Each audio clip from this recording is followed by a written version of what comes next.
اللہ تبارک و تعالی اپنے بندوں کے حق میں رحمت والے فیصلے کرتا ہے،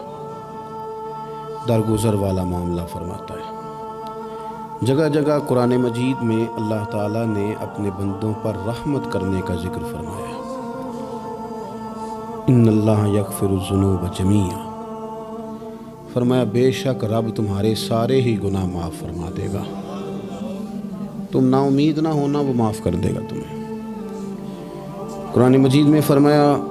ان اللہ بالناس لرؤوف الرحیم، بے شک اللہ اپنے بندوں پر بڑا ہی مہربان اور نہایت ہی رحم کرنے والا، رؤوف اور رحیم ہے، بڑا مہربان ہے، کرم فرماتا ہے۔ اللہ تعالیٰ اپنے بندوں سے بڑا جلد راضی ہو جاتا ہے، وہ اپنے بندوں کو بہت زیادہ مشقت میں نہیں ڈالتا، وہ اپنے بندوں سے اپنی نعمتوں کا بدلہ نہیں چاہتا، بہت سخت مشقت والی عبادتیں نعمتوں کے بدلے نہیں چاہتا، وہ بڑی جلدی رحم فرماتا ہے۔ ماں پیار کرتی ہے اپنے بچے سے، لیکن وہ ناراض بھی ہو جاتی ہے بعض چیزوں میں، بعض معاملات اس کا دل بھی دکھاتے ہیں، بعض جگہ وہ رو کے یہ بھی کہتی ہے کہ تو نے میری محبت کا کوئی نتیجہ نہیں مجھے دیا، میری ساری کمائی تو نے ضائع کر دی۔ والد بہت ساری جگہوں پہ ناراض ہوتا ہے، شکوہ کرتا ہے، کہتا ہے میری بیماریوں کی، پریشانیوں کی، بڑھاپے کی، کمزوریاں کا سبب بیٹے تو ہی بن گیا،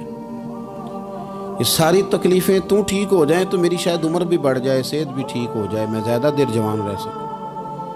ناراض ہوتے ہیں ماں باپ، اسی طرح ماں باپ راضی بھی ہو جاتے ہیں، وہ بڑی جلدی راضی ہو جاتے ہیں۔ میں اکثر کہتا ہوں کہ والد کو راضی کرنے میں 5-7 منٹ لگ جاتے ہیں، اماں تو 1.5-2 منٹ میں راضی ہو جاتی ہے، ابا جی کو 5-7 منٹ لگتے ہیں، کئی دفعہ کہنا پڑتا ہے، کوئی دلائل دینے پڑتے ہیں، لیکن والدہ کے لیے تو کچھ بھی نہیں، آپ نیرا جا کے پیروں میں بیٹھ ہی جائیں، کچھ بھی نہ کریں، آپ پورا روئیں نہ، رونے والا منہ ہی بن جائے، تو اماں تو نرم ہی نرم ہے، جس وقت جو مرضی آپ کرا لیں ہو گیا۔ اللہ تبارک و تعالی بلا مثال و بلا تشبیہ سمجھانے کے لیے عرض کرتا ہوں، اللہ بھی بعض معاملات میں اپنے بندوں سے ناراض ہو جاتا ہے، وہ کہتا ہے میں تکبر کرنے والوں کو پسند نہیں کرتا، وہ کہتا ہے فسادی پسند نہیں ہے، وہ فرماتا ہے کہ راہوں میں کجی کرنے والے پسند نہیں ہیں، وہ فرماتا ہے کہ بدعہدیاں کرو گے تو میں صبح قیامت تم سے سوالات کروں گا۔ اللہ تبارک و تعالیٰ بہت ساری چیزوں کو ناپسند کرتا ہے، ناراض ہو جاتا ہے، بلکہ نبی پاک صلی اللہ تعالیٰ علیہ وسلم نے فرمایا تم بات کرتے کرتے کوئی ایسا جملہ بول دیتے ہو کہ رب اتنا ناراض ہوتا ہے کہ تمہیں پتہ بھی نہیں ہوتا، تمہارے لیے جہنم کا فیصلہ کر دیتا ہے۔ اس لیے پہلے تولو پھر بولو، خود اپنے لفظوں کی تو تم پہرے داری کرو، نہ کہ میں کیا کہہ رہا ہوں۔ کوئی ایسا جملہ، کوئی ایسی بات وارث شاہ مان کری نہ وارثاندہ، کوئی ایسی بات نہ تمہاری زبان سے نکلے۔ اور حضور یہ بھی فرماتے ہیں کہ اس کا دوسرا پہلو بھی ہے، بعض اوقات تم بات کرتے ایسا جملہ کہتے ہو وہ اتنا راضی ہوتا ہے کہ تمہارے لیے جنت کا فیصلہ فرما دیتا۔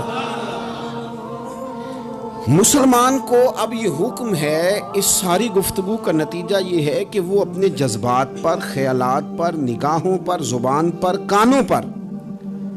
تھوڑی توجہ دے، بے لگام نہ بنے، بے ترتیب نہ بنے، جو طبیعت میں آئے کر نہ گزرے، تھوڑا سا نہ سوچے سمجھے اور تھوڑا سنبھل کے چلے، کبھی ان کاموں کی طرف نہ جائے جن سے رب ناراض ہو جاتا ہے، ان کاموں کی طرف بڑھے جن سے اللہ راضی ہوتا ہے۔ میرے نبی پاک صلی اللہ تعالیٰ علیہ وآلہ وسلم نے ارشاد فرمایا، بعض احادیث میں لفظ یہ ہیں